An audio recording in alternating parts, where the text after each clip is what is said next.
What's up guys and welcome. You are watching Fazi Fitness. So this is gonna be such an awesome weekend for all the bodybuilding fans and bodybuilding in general, as we have two men's open shows going down on the same weekend, the British Grand Prix and Mexico Pro. And not just that, we have the Hurricane Pro in Classic Physique, where we're gonna see an awesome battle between Justin Badurina and Matt Grago. And we also have Brazil Pro, where we're gonna see Terence Ruffin. So here we have a picture of Tonio Burton and Sean Carida from the athletes check-in before Mexico Pro. So these are the clear two favorites going into this show. Or who knows, maybe Regan Grimes can surprise us all with something that we have never seen from him ever before. Now I personally think for a tall guy, he still needs more mass, more muscle, and the man still isn't dense enough and thick enough.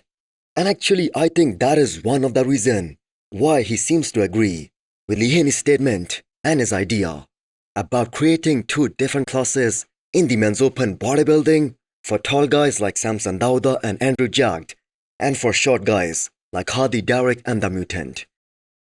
Checking in from Mexico. Just hear me out for 1 second. I really want your opinion on this because it's something that's got a lot of people talking. So Lee Haney, that I put up here, made a post. 8-time Mr. Olympia recently said there should be two classes in the Mr. Olympia division. And honestly, I find that really interesting because I've had that same thought before. Think about it. Like when you've got guys like Derek, Hadi, Nick, who are around 5'5" or 5'6", they're carrying a lot more mass per pound. Their physiques are incredibly dense and compact. Then you've got taller guys like Samson, Andrew, myself, Beiruz. We're closer to 6 feet, 280, 260, 280. It's a totally different look. It's like apples and oranges. You're judging two completely different structures, proportions, and visual impacts. So maybe there should be a height cutoff, like 5'6" and under, 5'6" and up. I'm not saying that's the answer, but it's an interesting idea, right? What do you guys think? Should the Olympia Open have two height-based classes? Drop your thoughts in the comments, and I really want to hear everyone's take on this. Peace. And then we have the scenes from the check-ins at the British Grand Prix, where three Olympians, Michael Krizo, Sazan Herati, and James Hollingshead, they will battle it out for the top spot. So Krizo posted this nasty looking 24 hours out physique update, looking absolutely on the money. So it will be extremely hard for any one of these guys to take on Krizo and actually take him down, because the man is looking pretty much spot on and 100%. And Krizo is actually one of those guys who never seem to miss in terms of his conditioning, and he hasn't had any problem related to his conditioning for quite some time now. And the fact is he's too big and too powerful in this kind of lineup. So Sazan Herati also posted a 24 hours out physique update. So this guy can diet for an entire year, and somehow the man is holding on to that crispy kind of conditioning that he's known for. Those crazy Persian genetics, they're gonna be on display one more time. So the Olympia lineup, that was a bit too deep for a guy like Sazan to be in the top 10. But the man is clearly one of the favorites going into this show, who's also gonna have some massive support from the crowd. So James Hollingshead, he's coming here for redemption after not having a good year by any means. Now we will see how he compares in this kind of lineup, but I must say the chances of him winning this show, they are looking kind of little. So the bodybuilding fever that continues even after the Olympia this year. So there are two Olympia tickets on the line. So Tonio Burton and Michael Krizo, they are, in my opinion, the obvious favorites to win this show and earn their Olympia spot for next year this weekend. Even the battle in Classic Physique, that will be insane.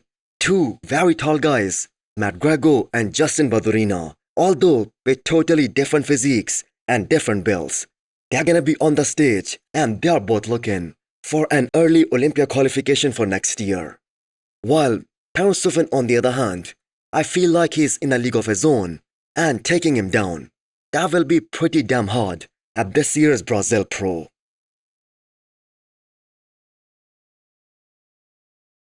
Before you scroll or blink too hard, have you subscribed yet? Please don't make me bring out the emotional blackmail. hit that subscribe button and turn on the bell icon. It's free, it's painless, and that makes me look way cooler than I actually am. So, for all the fans of the mutant Nick Walker, who were kind of hoping that he might jump into one of these upcoming shows, well, he's not. He is done for this season, and it's a high possibility that Nick Walker might jump into the Arnold Ohio next year, possibly Detroit Pro 2. Because the fact is, if he preps for the Arnold, he can easily jump into Detroit Pro, since both of these shows are scheduled just 1 week apart, with Detroit Pro happening before the Arnold this time.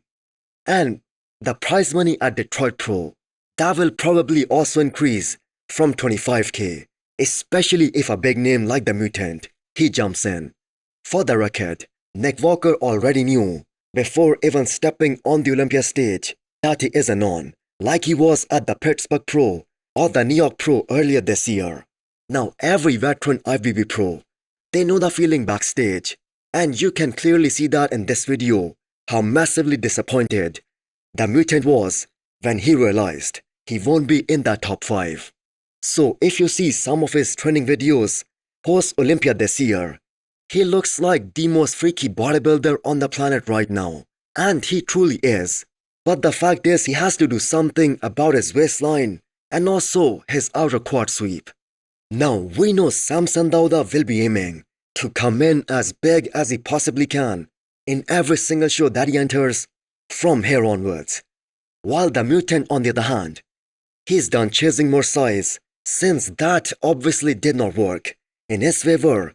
Actually, it went against him. Now I don't think Nick's placing that would have been very much different if his stand was better, because his waistline that was looking wider at the Olympia. But if he was the same way as he was at the Pittsburgh Pro, he probably would have been top 4 or maybe top 5.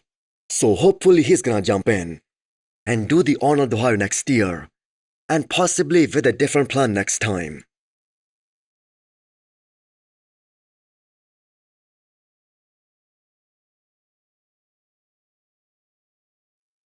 So Andrew Jack also checks in from Dubai, hitting legs today. Now we knew this all along, that Andrew Jack can show up and win the Olympia this year, although nobody was talking about him leading into the Olympia this year. But the man shut everyone up, and he emerged as one of the most popular guy and the one to watch out for in 2026. As I am very sure he's gonna be one of the biggest title contenders at the Olympia next year. So a vast majority of bodybuilding fans, they're making a very clear argument that Andrew Jack could have won the Olympia title this year based on having the most prettiest physique, the most aesthetic physique in the lineup, and having a mix of everything: size, conditioning, height, and the fact that the man is put up together so beautifully. So the biggest test of Andrew Jack and also his coach Chris Aceto, that will be at this upcoming Romania Pro. And I'm gonna tell you why. Throughout his career, Andrew has never looked better, going from one show to the next one. I mean, take his Arnold Ohio look from this year and compare that to his look that he presented at FIBO Germany this year. The guy almost lost to Sazan Hirati because he was losing after the prejudging. That is how off he was for that show. And the same thing can be said about his every Olympia appearance, apart from this one in 2025. He always looked so much better for Texas Pro, and then Jesse burnt out by the time Olympia came. So it's gonna be an awesome treat for all of us bodybuilding fans if Samson Dauda decides to jump into Romania Pro and maybe Poland Pro too. Then we will have another legendary battle. So there is not a single person who knows bodybuilding who is gonna disagree that if Andrew Jack, he fixes his side shots, he will be unbeatable and he will be more dominant than Samson Dauda, because nobody out there has a structure like Andrew Jack. So hit the thumbs up button if you like the video and smash the subscribe button if you wanna come back for more. Thanks for watching.